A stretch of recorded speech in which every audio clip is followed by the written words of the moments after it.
ketiga. Perapian yang menyala-nyala.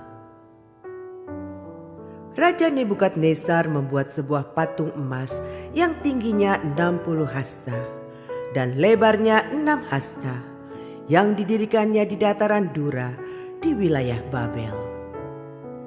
Lalu Raja Nebukadnezar menyuruh orang mengumpulkan para wakil raja, para penguasa, para bupati, para penasehat negara, para bendahara, para hakim, para ahli hukum, dan semua kepala daerah untuk menghadiri pentahbisan patung yang telah didirikannya itu.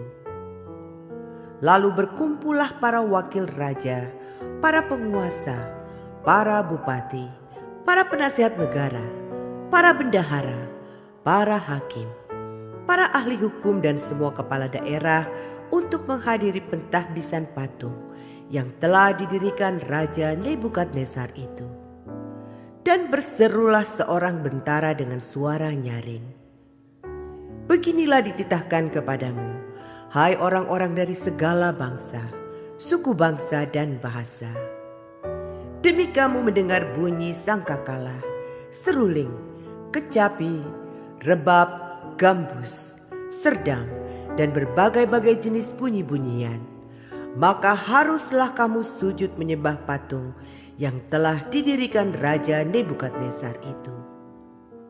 Siapa yang tidak sujud menyembah akan dicampakkan seketika itu juga ke dalam perapian yang menyala-nyala. Sebab itu demi segala bangsa mendengar bunyi sangkakala, seruling, kecapi, rebab, gambus, dan berbagai-bagai jenis bunyi-bunyian, maka sujudlah orang-orang dari segala bangsa, suku bangsa, dan bahasa, dan menyembah patung emas yang telah didirikan Raja Nebukadnezar itu." Pada waktu itu juga tampillah beberapa orang Kasdim menuduh orang Yahudi. Berkatalah mereka kepada Raja Nebukadnezar, "Ya Raja, kekallah hidup tuanku. Tuanku Raja telah mengeluarkan titah bahwa setiap orang yang mendengar bunyi sangkakala, seruling, kecapi, rebab, gambus, serdam, dan berbagai-bagai jenis bunyi-bunyian harus sujud menyembah patung emas itu. Dan bahwa siapa yang tidak sujud menyembah akan dicampakkan ke dalam perapian yang menyala-nyala." Ada beberapa orang Yahudi yang kepada mereka telah tuanku berikan pemerintahan atas wilayah Babel, yakni Sadrak, Mesak, dan Abednego. Orang-orang ini tidak mengindahkan titah tuanku, ya Raja. Mereka tidak memuja dewa tuanku dan tidak menyembah patung emas yang telah tuanku dirikan. Sesudah itu Nebukadnezar memerintahkan dalam marahnya dan geramnya untuk membawa Sadrak, Mesak, dan Abednego menghadap. Setelah orang-orang itu dibawa menghadap raja, berkatalah Nebukadnezar kepada mereka, "Apakah benar, hai Sadrak, Mesak, dan Abednego, bahwa kamu tidak memuja dewaku dan tidak menyembah patung emas yang kudirikan itu? Sekarang, jika kamu bersedia, demi kamu mendengar bunyi sangkakala, seruling, kecapi, rebab, gambus, serdam, dan berbagai-bagai jenis bunyi-bunyian, sujudlah menyembah patung yang kubuat itu. Tetapi jika kamu tidak menyembah, kamu akan dicampakkan seketika itu juga ke dalam perapian yang menyala-nyala. Dan dewa manakah yang dapat melepaskan kamu dari dalam tanganku?" Lalu Sadrak, Mesak, dan Abednego menjawab Raja Nebukadnezar, "Tidak ada gunanya kami memberi jawab kepada tuanku dalam hal ini.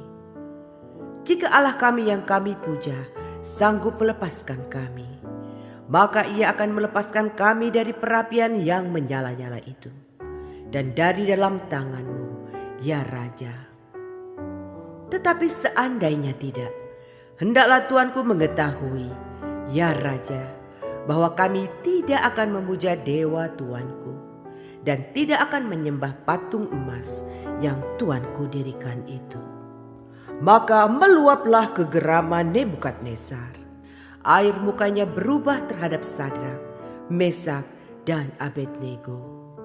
Lalu diperintahkannyalah supaya perapian itu dibuat 7 kali lebih panas dari yang biasa. Kepada beberapa orang yang sangat kuat dari tentaranya dititahkannya untuk mengikat Sadrak, Mesak, dan Abednego dan mencampakkan mereka ke dalam perapian yang menyala-nyala itu. Lalu diikatlah ketiga orang itu dengan jubah, celana, topi dan pakaian-pakaian mereka yang lain, dan dicampakkan ke dalam perapian yang menyala-nyala. Karena titah raja itu keras, dipanaskanlah perapian itu dengan luar biasa, sehingga nyala api itu membakar mati orang-orang yang mengangkat Sadrak, Mesak, dan Abednego itu ke atas. Tetapi ketiga orang itu, yakni Sadrak, Mesak, dan Abednego, jatuh ke dalam perapian yang menyala-nyala itu dengan terikat. Kemudian terkejutlah Raja Nebukadnezar, lalu bangun dengan segera. Berkatalah ia kepada para menterinya, "Bukankah 3 orang yang telah kita campakkan dengan terikat ke dalam api itu?" Jawab mereka kepada raja, "Benar ya Raja." Katanya, "Tetapi ada 4 orang kulihat berjalan-jalan dengan bebas di tengah-tengah api itu. Mereka tidak terluka, dan yang keempat itu rupanya seperti anak dewa." Lalu Nebukadnezar mendekati pintu perapian yang bernyala-nyala itu. Berkatalah ia, "Sadrak, Mesak, dan Abednego, hamba-hamba Allah yang maha tinggi, keluarlah dan datanglah kemari."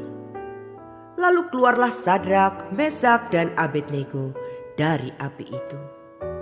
Dan para wakil raja, para penguasa, para bupati, dan para menteri raja datang berkumpul.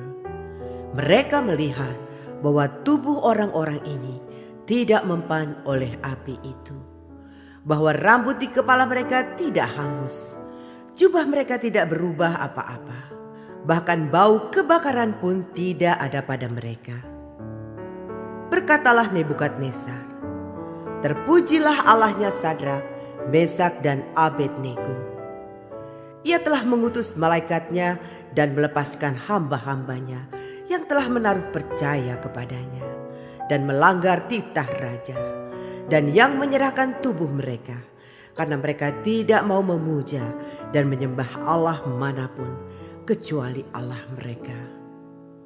Sebab itu aku mengeluarkan perintah bahwa setiap orang dari bangsa, suku bangsa, atau bahasa manapun ia yang mengucapkan penghinaan terhadap Allahnya Sadrak, Mesak, dan Abednego akan dipenggal-penggal dan rumahnya akan dirobohkan menjadi timbunan puing. Karena tidak ada Allah lain yang dapat melepaskan secara demikian itu." Lalu raja memberikan kedudukan tinggi kepada Sadrak, Mesak, dan Abednego di wilayah Babel.